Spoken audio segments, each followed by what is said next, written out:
AI is going to replace millions of jobs, but it doesn't have to replace you.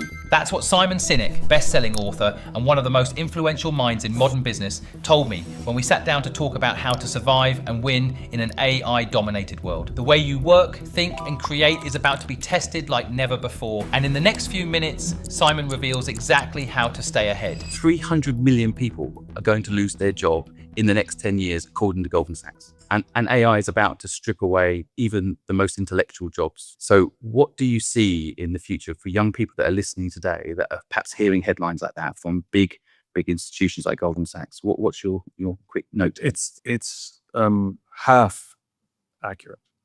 Sure, 300 million people might lose their jobs, but what are the new jobs that they're going to get? Mm-hmm. Tech people are very fond of telling us that 80% of jobs today didn't exist, whatever it was 20 or 30 years ago. So 20 or 30 years ago, we could have predicted millions of jobs being lost. Mm-hmm. And it's not like there's 300 million people who are just sort of walking around aimless. New jobs emerge because the technology changed. What we can't do is predict what that new job will be. I mean, just a few years ago, people saying the future is you could be a prompter. Well, that went away real quick. Yeah. Turns out it doesn't matter because the machine's getting smarter and you don't have to be that skilled a prompter to get a pretty good answer. So it's half right, but it's missing any knowledge of what will be. I also think it's, this is the cynical in me.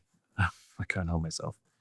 If we go back to like 70s, maybe early 80s, and we started to see robotics show up in factories, it was factory workers who went, you're going to take away our jobs. Mm-hmm. We're going to lose our job. And sort of the ruling classes and, bankers said, it's the future, baby. Mm-hmm. Reskill. Mm-hmm. Well, the pendulum doth swing, Mm-hmm. Now the bankers because your plumber really is not threatened by AI. Yeah. The baggage handler at the airport doesn't care about AI at all. And it's now largely affecting knowledge work, not the blue collar work. Even creative work. And so, it's the future, baby. Mm-hmm. I had a conversation with somebody from the IRS a bunch of years ago, and he said to me, when we digitized taxes, we got rid of all the accountants and the machine, the machine could then read the taxes and the tax forms. Do you know how much money we saved? Because there was big predictions about how much money they were going to save by digitizing taxes. The answer is zero, because all the money they saved on accountants, they had to build up their IT department. We're already starting to see, data centers. We're forgetting that people do matter in the system, and the rise of data centers, it won't be managed by robots. There'll be people there. Now, will there be thousands of people? Probably not. But there's going to be new jobs. And the only thing is we can predict what jobs might be lost, but we can't predict what jobs will be made. It's also an opportunity for entrepreneurship, which is where you and I like to live. Good entrepreneurs solve problems for themselves or the people they love. And if those solutions work, that's the foundation for business. Those are the best businesses. And the best businesses are the people are passionate for it because it really, really worked and it really, really helped and it really, really solved a problem. The worst businesses are when somebody reads an article in a magazine and thinks, oh, there's a market opportunity, because nobody has a passion for something you read in a magazine. Personal experience is usually what the best experiences are. It's definitely my case. It's definitely your case, and probably all the best entrepreneurs, from stupid things to sophisticated things. The guy who starts a sandwich company because he couldn't get a sandwich he liked. It's the same story. So, to use that analogy, my guess would be, instead of I can't get the sandwich I like, it's going to be I can't get the job I like. So I created one for myself. Yeah, I can't get the job I like. My friends, and so we've started something to fill a gap of something that's missing in the market, which, by the way, there's many things missing in the market, and markets change and cultures change and tastes change and politics change and things that we like to do, we no longer like to do, and people are exploring new things. The world is constantly moving. And so Goldman Sachs is half right. I'm sure their prediction is somewhat right. There's usually a period, like with any change, there's going to be a period where the damage is the most, like when you're in the period of transition, right? And this is true in a small business. When you do any kind of restructure or change of your strategy in a small business, it freaking sucks for a short period of time. And the metrics always go down. Whenever there's change, metrics always go down on the short term, but they're not permanent. They never are. Ever. Just by sheer age, there will be some people who lose their job and then will age out of the ability to rejoin the new economy. It's absolutely going to happen, and it sucks. And we'll do our best to make the transition they have to go through as good and as positive as possible. But there's no avoiding some pain as markets transition. And sometimes we do this ourselves companies make changes in strategy, and sometimes we don't have a choice. New technologies will change it. The last one that we all went through together was the internet, the rise of the internet. It's the death of bricks and mortar. It didn't happen, but it changed a lot of jobs. It eliminated a lot of jobs, and it created a lot of new jobs. I think the mistake is all the predictions. Do you think, people listening now, this is either going to date really well or date really badly? Yeah. So, And look, and I'm the first to admit that if you're the one who's looking at the potential of having redundancy, this lovely, beautiful, rational conversation we're having is completely irrelevant because it's deeply emotional and deeply scary. First of all, I'm normally the optimist. So just for the sake of this conversation, I'm going to play the pessimist just for a second, just to dig into your brain and teach the audience what you think the future looks like. So coming out of university at the moment, 54% of kids can't get a job coming out of university. And this number is getting worse. So it used to be, get a job in university and you'll be fine. You'll get a job. That is a scary stat to be looking at because, and the argument is, well, no, everyone's done a hiring freeze. This is a fact. All these companies, again, Goldman Sachs, maybe they're preparing their own brand for a bit of a tarnish, but they used to hire all these people. But now they're like, well, we've got AI doing trading. We've got AI doing all the admin. We don't need someone standing in a room, doing paperwork anymore. Oh my God, fewer bankers? Oh my God. Yeah, Was that a bad thing? being a pessimist for a second, and a lot of my audience listening, they are scared. So I'd love to talk positively, but let's just look at the numbers. The person who delivered my food this morning, my Ocado delivery driver in England, it's called Ocado, the main food delivery company. He's going to lose his job in the next 5 years. That van is going to be automated. I've seen the prototype, and he won't have a job per se. So, but no one's told him because they need him to deliver food right until the day they say, Bertie, the car has taken over your jobs. I feel like we're not preparing the workforce. And if you look at things like the Rust Belt in America, as much as we can say, yeah, sure, look, these jobs were replaced. People in the Rust Belt voted for Trump, not being political, but they voted for like, oh God, we got left behind by technology. We hate Silicon Valley because they didn't get reskilled, because they didn't find a new place in the new world. They didn't prosper from this new world that we're talking about. So how do we reconcile that with today's problem? The entrepreneurial adventure is an adventure of need, exhaustion, necessity. Very often, most of us, myself included, can only imagine the world as we know it. And we generally solve problems the way we always solved them because that's always worked. There's a reason a lot of founders are young. They're unencumbered, right? That doesn't mean that older people can't start businesses. Of course, that's nonsense. I see this in leadership where somebody has spent 20, 30 years being a shitty, awful leader, but they keep getting promoted. And it doesn't matter how many books they read or how many TED Talks somebody sends them. Even if they have doubt, they're not going to change because it keeps working. So why would they change? The people who defend the status quo, the people who benefit from the status quo, not because they're bad people, it's because that it's beneficial, right? Or there's fear of changing the whole strategy now. It's got too much on the line now. I've got a mortgage, So I think this sort of goes into sort of the area that I am now fascinated by, which is relationships and friendships. I think the way to solve this is not to sit in a room with your friends railing against the future and trying to stop the future. I'll take New York City because that's where I lived, right? When Uber showed up, which is the taxi companies, all the taxi guys wanted to stop Uber. And what they didn't understand is you can have an app to call a taxi. Like the app is nothing. Yeah, we do that now. It took a long time for us to do an app. But the point is the reason I took an Uber and not a yellow cab is because the Uber was clean, the driver was nice, and I had a reasonably pleasant experience getting from A to B. When I got them back of a yellow cab, it was hot and cramped and awful. But calling it and price were not factors. It was just quality of ride. This was good old-fashioned competition. When you have a monopoly and you can offer a shitty product and then something better comes along, you can't complain that something's better comes along and try and shut it down. You have to make your product better. And I think this is where good entrepreneurs and good business owners know that the game of business is not starting it. It is never ending. It's like health. It's like you can't just get into shape once and that's it. You can watch TV for the rest of your life. It's an ongoing slog. And you have highs and you're like, this is the easiest thing I've ever done.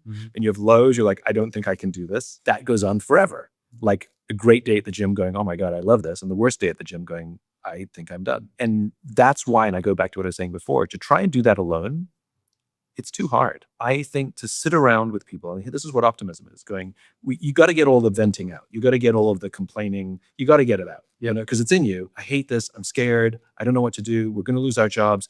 What am I going to do? I've got a family. I've got a mortgage. I don't have any other skills. I've been doing this for my whole life. Yes, and sit around and get it all out. And at some point, one of the mates has to say, got it. Yeah. Now what? Yeah. And that ability to sit around with people you love and who love you, to sit around where there's no such thing as a bad idea, to sit around where you dogpile, where somebody goes, well, what if we did this? And goes, no, what if we did this? And you add on to each other. That excitement, that energy gives some sort of direction. What people are afraid of is uncertainty. Uncertainty is the killer, not bad news. Bad news is not the problem. The uncertainty is the problem, because uncertainty is debilitating. But a bad plan and something to do is better than fear. Let's go extreme. I've got some bad news. You have cancer. It's a mild cancer.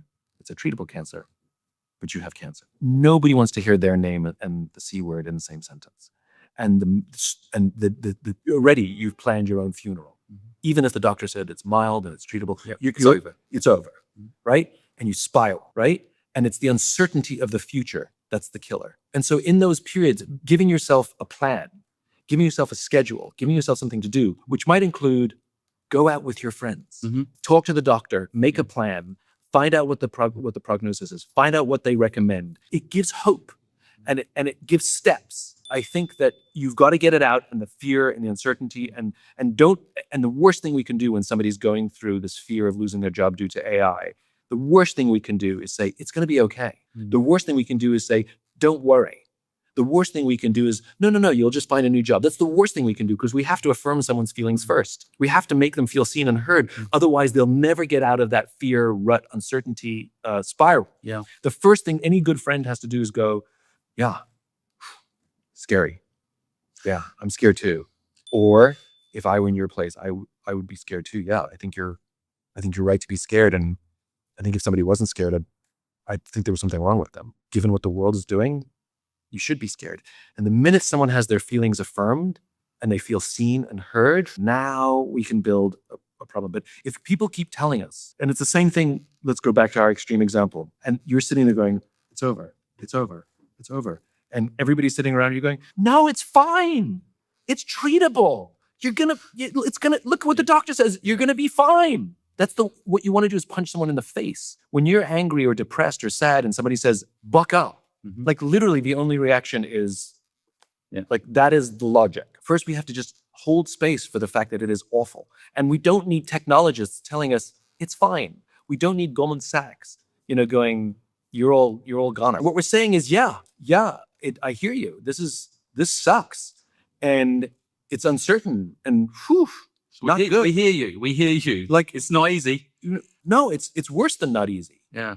It's awful. Yeah. I personally, I'm being positive for it. Like, I actually think it's liberation though, in a way, because like The liberation comes next. Okay, next. Right. How long do I This is what I'm start saying. talking about liberation? No, but somebody has to feel seen and heard and have their emotions validated, Okay. and their fear validated, and their uncertainty validated. Yeah. And only when they feel validated will they be able to have the mental capacity to now focus on the future and focus forwards. And that's when you go with your mates. Because remember, I said have the woe is us session first, and everybody go, yeah, it's awful. That's an affirmation that your feelings are valid. Once you get that out, now you have the mental strength to go, all right, let's find a solution. What can we do next? This is parenting advice, by the way. I've got a 7-year-old. This is how I deal with my 7-year-old. He tells me a problem. I totally empathize. And then slowly, once I've totally heard him. You would never say to your kid who's like the world is collapsing because he lost his teddy. You would never say, I'll get you another one. Yeah. It's fine. I did when I was a beginning parent. Now you'd be like, oh, it's awful. I know he's gone. Yeah, AI's coming to take thing. So, but what you're saying is that's parenting advice. All the stuff that we're talking about is the stuff of human beings. Everything we're talking about here is not going to be replaced by AI. In a world in which we've doubled down on technology and separated ourselves from each other, what I'm asking people to do is to double down on this. You were very adamant when I said, I'll happily do your podcast virtually. What's wrong with that? You were very adamant that I had to come in here and sit at the table and be ambushed when I came out of the car. And you were very adamant that that's how we had to do it. Why? Human connection. Because it's better. That's why.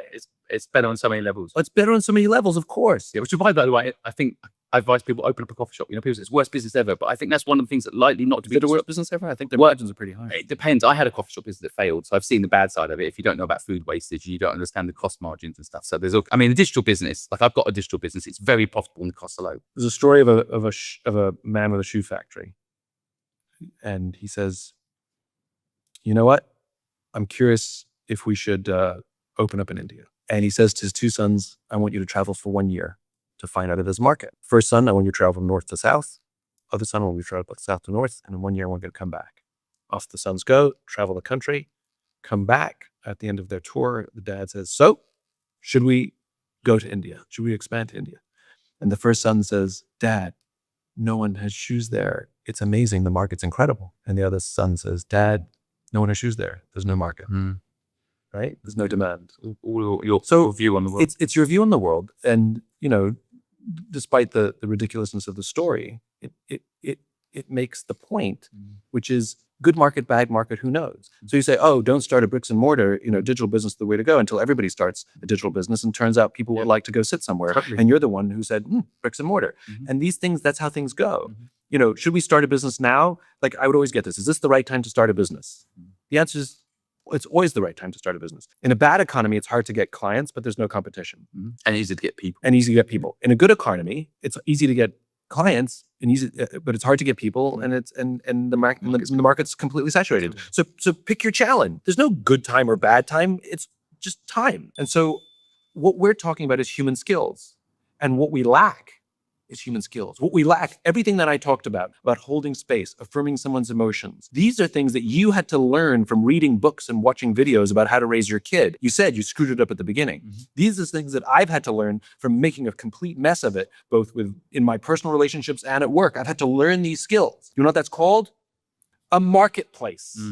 Right? That if human skills are the things that we need to get through this AI revolution, if being there for each other, learning how to hold space, learning how to be a good partner to someone, and I mean business partner, romantic partner, friend, all of it, all the definitions. And if we don't have those skills, sure, you could read about it on AI, but what's really helpful is maybe somebody to build that AI product on how to teach you human skills, role play with you, or to actually teach classes on how to do these things. That's called a marketplace. You got to read the tea leaves, right? So what we're talking about is something missing in the market, which is we have forgotten how to be human beings. Well, definitely communities have broken down, haven't they? And you don't talk to your neighbors. It's all broken. So that's probably an opportunity to rebuild those communities. Of course, and I'm seeing, you know, there's a multiple business now of young people who are struggling to make friends. They leave high school, and whether they go to university or not, now that they've lost the people they grew up with, and they're sort of like, off you go, many of them are just struggling to make friends. That's what's happening, right? And we see loneliness on the increase, and depression and anxiety, in the worst case is suicide. That is, you know, it's all related. And so there's a few young enterprising entrepreneurs who are starting businesses to help young people make friends. So our markets for the past probably 20 or 30 years have all been digital opportunity at the expense of the human being. And perhaps, just perhaps, Goldman Sachs, there's 300 million jobs waiting to go away from the digital economy purely and go towards the human economy. Do you think that's possible? I mean, if so, like, I'm thinking of the audience listening, like, what would those 300 million new jobs look like? I couldn't predict what those 300 million jobs would look like, just as nobody could predict what they would look like 30 years ago, right? But they won't ask anyone 30 years ago. I reckon someone could predict it. Of course, If anyone can predict it, I think it's you. No, that's absolute nonsense. Like I have opinions, but, you know, can I predict the future and say this is what's going to happen? And this, no. And people need to stop speaking so bombastically as if they've got some crystal ball. You know, when Goldman Sachs or whoever else makes some pronouncement, it's based on data that they've assessed based on. Well, you just look at how many people drive a vehicle, and you can probably say those jobs are gone. They're just doing those sorts of very simple calculations, aren't they? They're not. Someone's still got to manage those vehicles going out into the world and so on. Like, they're not. Maybe. And who's going to fix them? Yeah, who's going to fix them? Who's going to fix all those sort of vehicles? Because I got to tell you, I see. You know, every time I see a human being towing the Waymo, is a guy in a tow truck towing the Waymo. I see highly skilled human beings fixing the Waymo after it made a wrong turn or had a crash. I see human beings fixing, you know, all of the bike shares, and all of these companies forget one minor little detail. I like driving. Right. I like it. Yeah, but people used to like riding a horse, so there might be I used to like driving a petrol car. I've now got a Tesla, and I quite like driving that. But you still drive it. Yeah, I still drive I it. have an electric car, but I like driving. I Yeah. enjoy, and maybe young people or not all people do, but I do.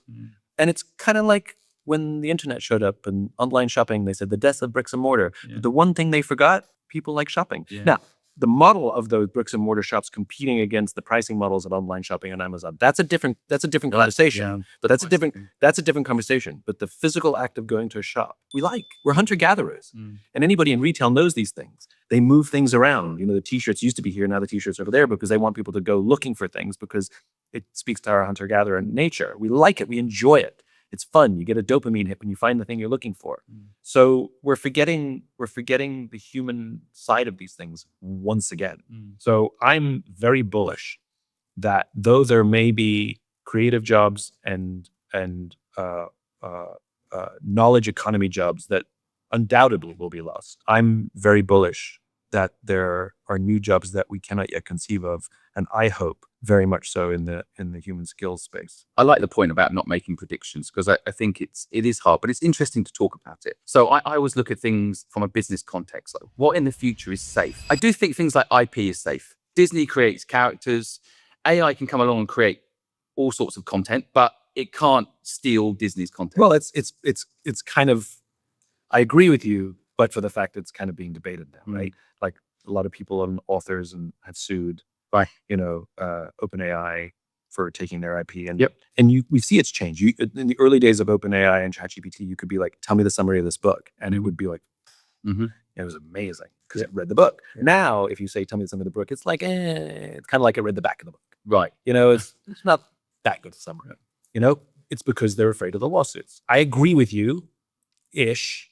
I think IP is mostly safe, but I think we haven't redefined what intellectual property means if you make something with AI. So who owns it? If you simply say, make me a drawing, photorealistic drawing of a horse, blah, blah, blah, driving a car with a, funny hat on, and it becomes a viral sensation. Yeah, that was new. Yeah. That's new.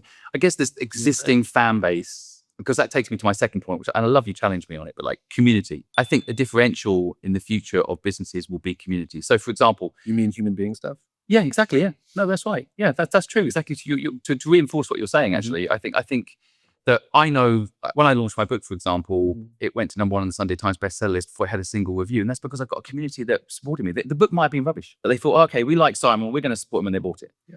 And I don't think you're going to get that with AI. You're not going to have the same. I mean, well, first of all, you probably could, perhaps. I mean, some of these AI influencers are pretty interesting when they're popping up, but when people find out they're not real, it loses something. Like, oh, it's fake. It's a bit like a fake influencer too. Like that's why a lot of influencers come and go quite quickly because it's like, oh, they're not this acting. You're going to start seeing people value real, and which means they're going to have to. So I'm seeing it in amongst artists, right? Artists are now being asked to sign legal documents saying that this piece of art that I'm selling you was produced by me, conceived by me, and it's not because the art is the same. I liked it whether it's digitally created or not, but I want to know it has greater value to me that I know a person did this. Totally. And that they slaved away, at their easel and made this happen. Because you're not just buying the image, you're buying the story. You're buying the effort. You're buying the sweat. That's what you buy. That's what gives art value, which is the story. Picasso, or Monet or Matisse, their works are extremely expensive, not because they're the world's best artists. There are many Picassos that are crap. They're worth a lot because you bought the story, and he was a pioneer. And there's brilliant artists that don't have a story yet, which is why their art isn't worth anything. Telling a story and having a story, I think is one of the most powerful things you can learn to do. I mean, it's sales. It's a glamorous way of also saying sales, isn't it? But I think people don't write a good story about their product, business, service themselves. And I've talked about this before, but one of the things we keep neglecting, which is we are a results-obsessed society right now, right? It's all we care about is the result. Like you're wearing your Whoop, metrics this, metrics that, measure, measure, measure. We're all obsessed with metrics and outcomes. And when people think about, oh my God, AI can write the press release, AI can write the article, AI can write my book, AI can make my movie. Yeah. I mean, and some of the results, as we're seeing, are quite astonishing. So basically what you're saying is, I want AI to produce the result. But you know as well as I do that you and I are who we are, not because we have businesses, it's because we built our businesses. It's because the slog, the depression, the anger, the frustration, the joys, the highs, the lows, the friendships, the stabs in the back, the love, the hugging, the crying, all of it is who made me, me, and made you, you. And neither of us would trade any of that in for anything. In fact, we are smarter, stronger, more relaxed, more wiser, because we went through the trials and tribulations of making a business, or writing a book, or writing the article, or painting the painting. I am smarter. I'm better at pattern recognition. I am a better writer. I think I understand the world a bit better than I used to, not because I have a book. It's because I wrote the book. And so what we're missing is the results be damned. Who cares about the results? And I think the opportunity is not the result, because clearly AI can make great results. I think the opportunity is the process. And I think there's going to be a whole new marketplace for people who want to know process. I want to learn how to paint, even if my painting sucks. I want to learn how to write, even if my writing sucks. I need to learn how to organize a book, even if my book never sells. What we're talking about is process and struggle. And we think AI will remove all the struggle. And the problem is it will. And so what you'll end up with is an entire generation of people who are entry level for their whole lives because they have learned nothing, even though all their products are fantastic. And that will weigh on someone's soul. You will wake up one day depressed that you are the same person that you were 5 years ago, 10 years ago. And so what's going to start to happen, if you want a prediction, is if that's how your job is looking, what's going to happen in your personal relationships when you wake up with no self-worth? You will take it out at the person you love, and now your relationships will fail. And so I think what we need to do is we all need help. And I'm not talking therapy. We need help to go through the struggle. I love that we need help here, don't we? Yeah. I mean, I don't think anyone should be going through this alone in general. Like, No. help is the number one thing. No human being is strong enough to do this thing called life alone. You know, there's a reason why human beings are social animals, because if you put a human being out in the woods by themselves, death is the most likely result, right? If you attempt to do anything by yourself, I'm going to build a business without asking for any help from anyone, because I'm the smartest person in the world or the dumbest person in the world. Whichever you want to, you will fail. There's no question about it. That's what it's self-made millionaires. When people say that, I was like, There's no such thing. Delete it. Yeah. There's no such thing.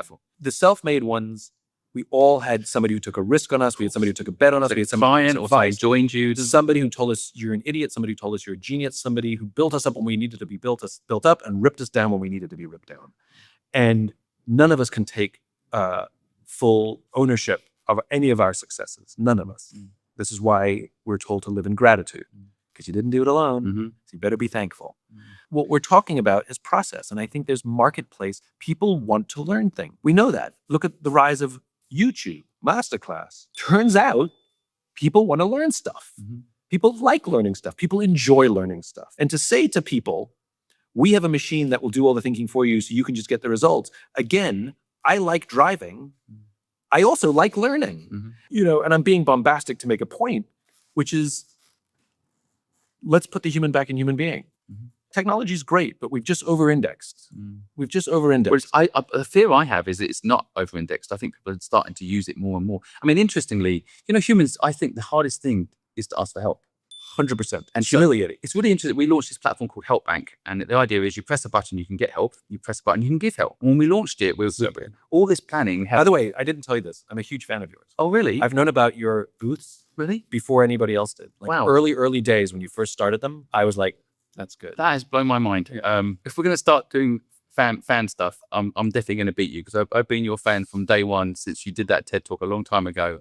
But I think that what we noticed when we asked people, we thought, okay, we're going to have a problem with not enough people going on there to help, because, you know, people need to pay to get help normally. Well, ask people to go there and help for free. So a lot of people, they're not going to go and help for free. How are we going to incentivize people to go there and help? Right? And the news makes you think everyone's evil. So like, how are we going to make sure good people go on the platform and help? And then we launched the platform. And the thing is, the problem we had was so many people on the platform wanting to help, and no one brave enough to ask for help.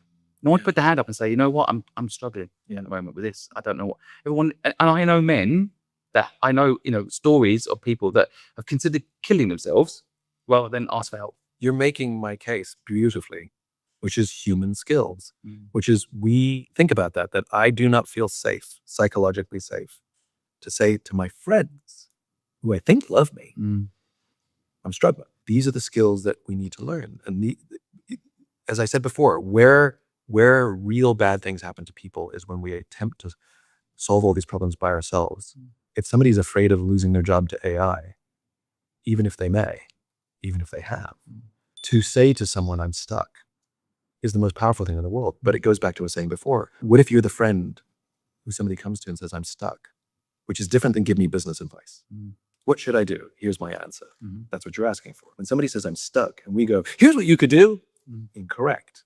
You sit in mud with them and you go, this sucks.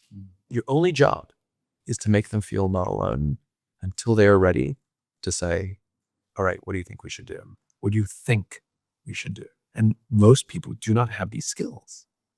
And I think the more of us that can learn these skills, the more likely we are to manage this incredible upheaval in society due to technology in a much healthier way.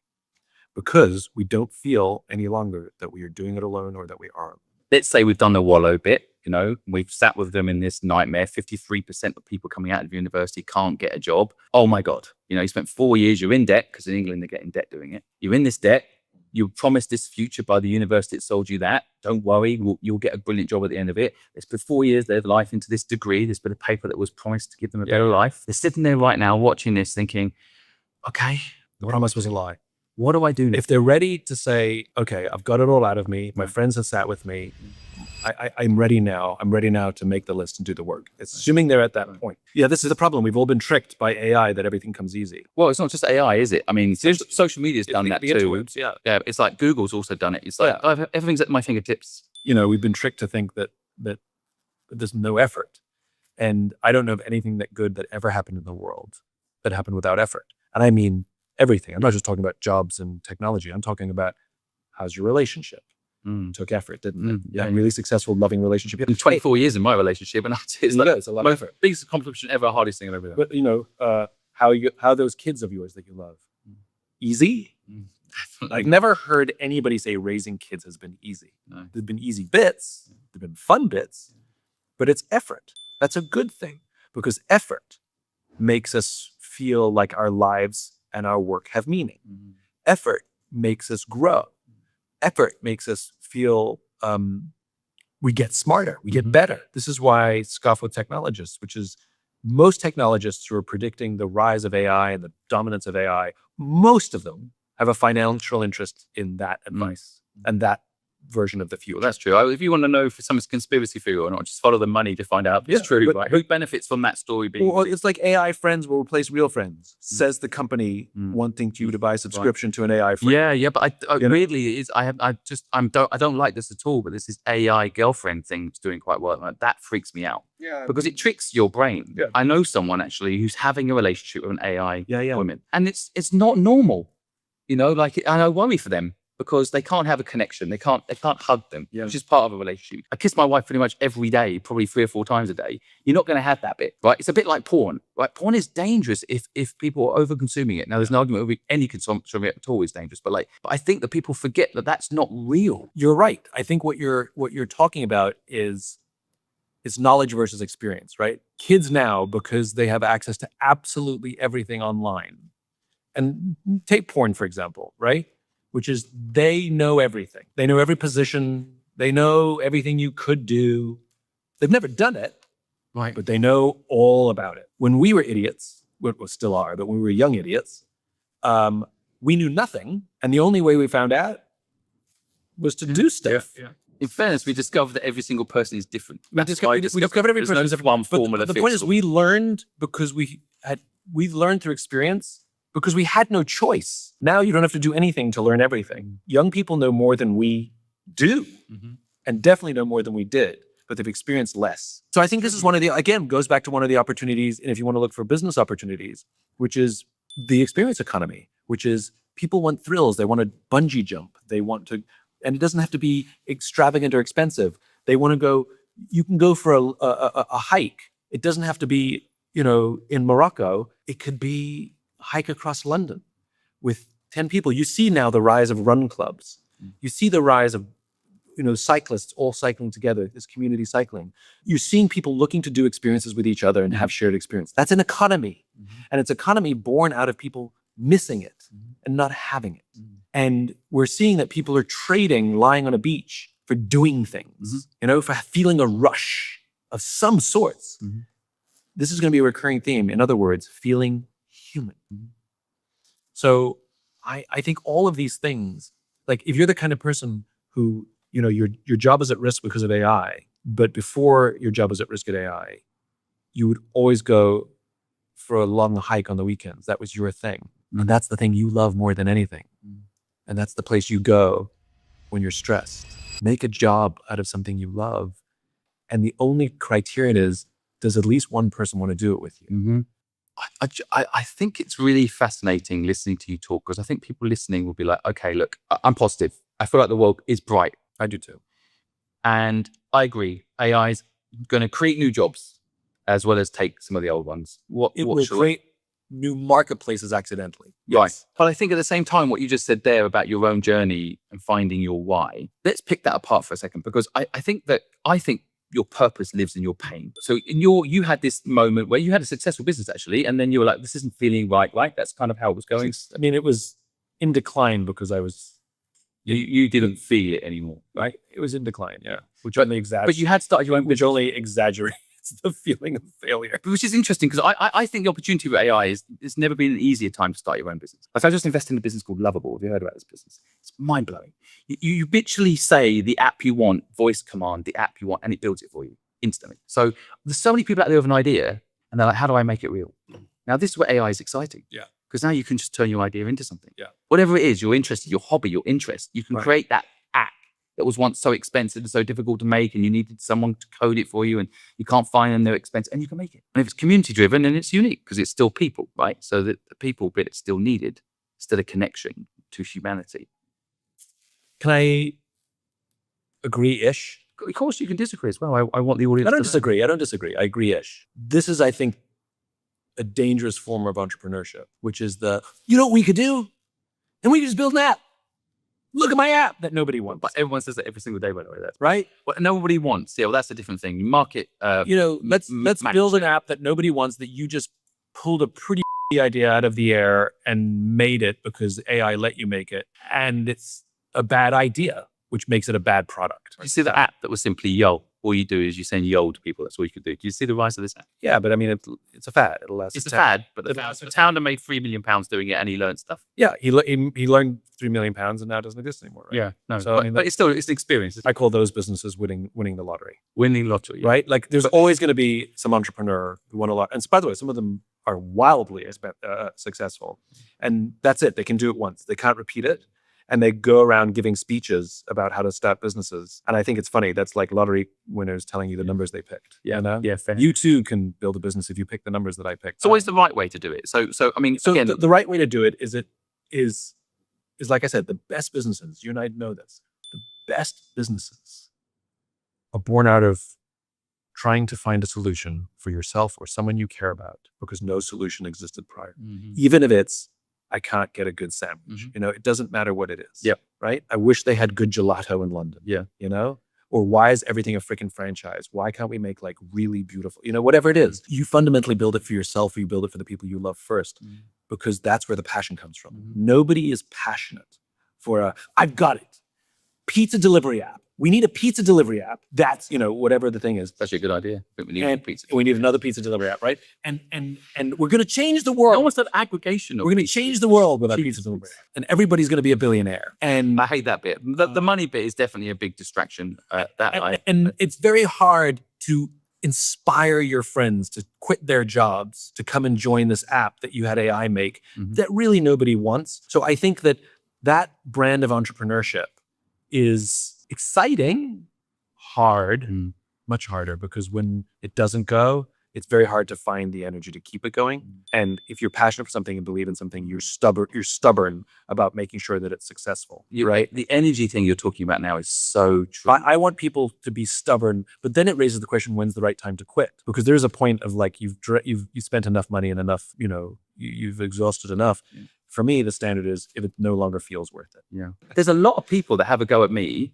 that say, don't tell people to follow their passion. That's a false way of building. Go and look at where the market gap is. Yeah, those people are bankers. They are often, funnily enough, or property people. Yeah, because bankers aren't entrepreneurs. They're bankers, and they usually give the wrong advice to entrepreneurs about how to build their businesses. Like when we're taking advice from the city on how to build a business, game over, because they're not incentivized to help us build great businesses. They're incentivized to meet their quarterly results. So we're making decisions so that they can hit their bonus. Right. There's a reason why we don't let bankers run businesses. There's a huge difference between an entrepreneur and a small business owner. Small business owners own small businesses. Entrepreneurs solve problems. And there are many, many entrepreneurs in corporations. I have been to many huge corporations, and there's some really entrepreneurial-minded people who are constantly roughing up against the bureaucracy of the big corporation that they've worked for 20 years. They have a reputation of breaking things, and they're super creative, and they're entrepreneurs, right? They just don't own small businesses. And there's a lot of people who own small businesses, and it works fine. They've got a nice little market. They've got a nice little whatever they've got, nice little cottage industry. I don't think it could grow beyond a certain level because there's a certain problem set that they don't know how to solve. But they're really good at process and structure, and they're really good, solid small business owners. They might even be very successful. But entrepreneurs are a different breed. They're broken in the head. I mean, think about that. Think about how broken you have to be in your mind to say, you know what? I think I'm going to do something with an over 90% chance of failure in the first 3 years. That's the business opportunity for me. What country is it 90% failure in the first 3 years? US. It's not. What? So Is that a whole misnomer? it's one of those things. Oh, I love that. Makes me so happy. So I've been spewing that for 15 years. I know. And that is What's really what's the real? By the way, what's the real number? so 24% businesses fail in the first year, Right. 64% fail in the first 3 years, and 100% fail one day. That's funny. I But 64% in the first 2 years. Yes. But you don't have the 3-year stat. But If 1 year is 25%, 2 years 60-something%. Yeah. 3 years might be 90-something. no, so it's 3%. 3 years is 64%. Oh, I thought it was So 1 year is 24%. okay. Still pretty bad odds. But the thing is, so my gardening company failed. Yeah. I had 8 months. I made a lot of money before I failed. Yeah. And I learned. Yeah. So compound learning took me to the next business, Yeah, yeah, which yeah. failed in 2.5 years. Yeah. I made a load of money, and I helped a lot of people, Yeah. and I made a big difference in the world, and then it failed. By the way, I love your definition of small businesses and entrepreneurship. I think that's a really interesting. I think there needs to be a new word, because what do you call someone who's thinking of starting a small business? We need a new word. I think with AI giving people practical advice, I think they're going to have no choice but to become business owners where they create their own job. Do you know the great irony of the world we live in? It used to be that if you were a small business owner or entrepreneur, and we'll use them interchangeably for the sake of argument, that was considered risky, right? But we now live in a world that is so driven by shareholder value and short-term results. We now live in a world where if a company misses its arbitrary predictions, they're profitable, just not as profitable as they promised. Mhm. So they have a round of redundancies. Mhm. And you had no, it's not a meritocracy because you've been working your brains out, but sorry, it's just business, nothing personal. Yeah. So the irony is no matter how hard you work, no matter how long you've worked somewhere, if you would work in a corporate environment, the risk of losing your job, I would argue, are higher than if you start a business. I completely agree. And because if you know this, which is when you start your own business, you know when you're going to go out of business. You can see the revenues, you can see the costs, you can see the expenses, and you literally go, it's less risky. In 3 months, we're done. But it doesn't exist where it goes, you come in happy one day and the next day you're out of business. That doesn't exist. What does happen is like, oh, we're screwed. We've got 3 weeks left of runway. We've got 3 months left of runway and we're done. But you know it. You can see it happening. Yeah. Going to a corporate job where the management embraces layoffs and redundancies as a standard way to manage pretty much this. all of them do now. Right. AI is just wiped out jobs. I would argue, and the same with private. It used to be a case where private companies were the best companies and public companies were the worst companies because public companies were only shareholder value and investor driven, and private companies, they could make good long-term decisions. The problem is so many companies now are VC backed. The VCs apply as much or more pressure to the companies that every company now, if it's got some sort of public or private investment at any significant scale, is subjected to the arbitrary whims of the investor. So in a twist of crazy fate and irony, the modern day world we live in, perhaps the smartest thing you can do is to pull a bunch of your friends together who love each other and trust each other and who can speak plain truth to each other and try something that none of you have ever tried before. And whether it fails or succeeds, it will be the most valuable thing you've ever done. Exactly. Simon, thank you so much for sharing your knowledge with us today. There is hope Simon said so there must be hope. I hope you've enjoyed today's podcast and learned something from it. And if you want to follow Simon, great work that he does, again, links down below. Thanks again, Simon, for joining us. My pleasure. I always say at the end of this podcast, we're going to go off and have some chicken, but I don't know, do you like chicken? Yeah, of course I like Right, well, we'll see you later.